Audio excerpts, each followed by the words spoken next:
এক গাছে বিশাল বড় সাইজের একটা বাঘের মাথার মধ্যে আমি পুরাই ঢুকে গেল। আরেকদিকে তো বিশাল বড় সাইজের একটা সিল মাছও ধরে নিয়ে যাচ্ছিল।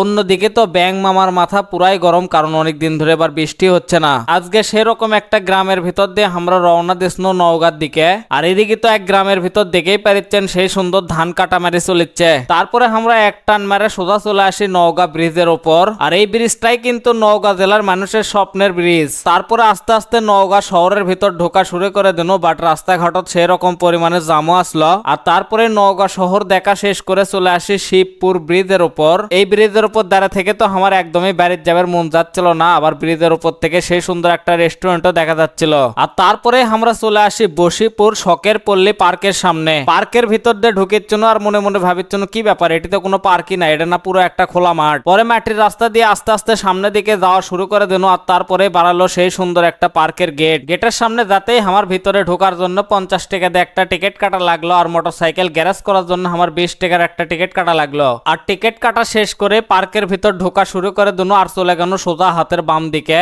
আর খানিক দূর সামনে আসার পরে সেই সুন্দর একটা সাউন্ডের নিচে গ্যারেজ পেয়ে গেল। আর সে জায়গা থুন্ডটা গ্যারেজ করে থুয়ে দিল। পার্কের বাম মুড়ো সাইড দিয়ে ঢোকার সময় দেখে পান্নু দূরে ডলফিন মাছ আরামসে ঝর্ণার ভিতর ডুব দিচ্ছে। আর তারপরে আবার হাঁটা শুরু করে দিল সামনের দিকে, কারণ এই পার্কত মেলাগুলো আকর্ষণীয় জিনিসপাতি আছে। তারপরে চোখের সামনে পড়লো বিশাল বড় একটা ঈগল পাখি। আর সেই ঈগল পাখি দেখে একটা মাছ ধরে নিয়ে যাচ্ছে। বাট আমি কোনো ঈগল পাখি তুমি হামাক ধরে নিয়ে যাও করছে না, তুমি অনেক বেশি ভারী, তোমাকে নিয়ে যাবে পারবো না। আমি আবার কোনো দেখে শুনে নিয়ে যায়, আবার যেন মুখর থেকে মাছ যেন মাটিতে পড়ে যায় না। তারপরে আবার আমি সামনের দিকে হাঁটা শুরু করে দিল। আর সেই সুন্দর একটা গেট বাড়ালো। আর গেটের সামনে দেখে পান্ন বিশাল বড় একটা বাঘের মাথা। কিন্তু বিষয় হচ্ছে বাঘের মাথা তো দেখে পারেছিল, কিন্তু বাঘের বডিটা কোনটি গেল আমি সেটাই তো খোঁজার জন্য বাঘের মুখের ভিতরে ঢোকা শুরু করে দিছিল। কিন্তু এদিক ওদিক খুঁজে দেখি বাঘের কোনো বডি নাই, খালি আছে বাঘের মাথা। আর তারপরে পায়ে গেল আমাদের বগুড়ার বিখ্যাত খাদক হৃদয় হাসান হোক। আর হৃদয় হাসান দেখেই পারিচ্ছেন তার পেটটা কত বড় হয়ে গেছে। কয়েকটা দই বেসপের গেছিল, বাট একটা দইও বেসেনি, সবগুলো দই তাই একলাই খেয়ে ফেলতেছে।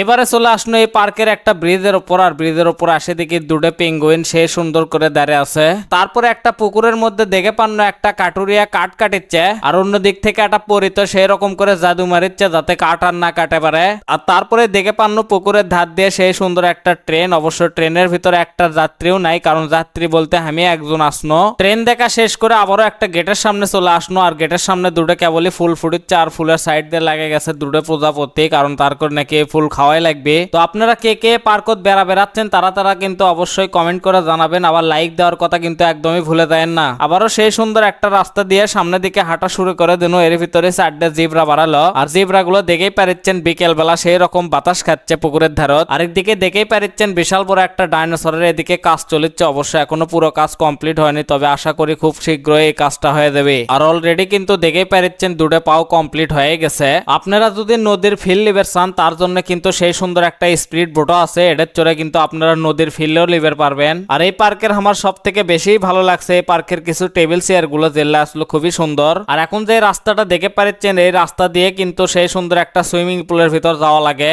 আবার দুই মোড়া সাইডে দুটো মৎস্য কন্যা আছে, আপনারা যেন আবার ভয় করেন না, পারলে একটা বার করে হ্যান্ডশিপ করে দেন, তারা কিন্তু সেই খুশি হবে। আর সুইমিং পুলের ভিতর ঢোকার জন্য কিন্তু আপনাকে অবশ্যই আবার একটা টিকিট কাটা লাগবে, যে টিকিটের দাম 50 টাকা। আর সামনে দেখেই পারিচ্ছেন সুইমিং পুল। তারপরে সেই সুন্দর একটা সিঁড়ি পানো, আর সেই সিঁড়ি দিয়ে নামে সামনে যায় দেখি দুটো হাঁস বসে আছে। এবারে চলে আসলো একটা ব্যাং মামার কাছে। আসে দেখি ব্যাং মামা হা করে আছে, করছে কি ব্যাপার তুমি হা করে আসো কে? করছে আরে ভাগ্নে কইও না, সেরকম গরম বৃষ্টি আরো কতদিন হবে। তো আপনারা যারা ভাবিচ্ছেন সোলপোলে করে কোন পার্কত ঘুরবে লিয়ে যাবেন তারা কিন্তু অবশ্যই শখের পড়লে পার্কত একদিন আসেন, সোলপোল কিন্তু সেরকম খুশি হবে। তো আজকের ভিডিওটা এই পর্যন্ত। সকলে ভালো থাকবেন, সুস্থ থাকবেন, দেখা হচ্ছে আগামী নতুন কোনো ভিডিওতে। আল্লাহ হাফেজ।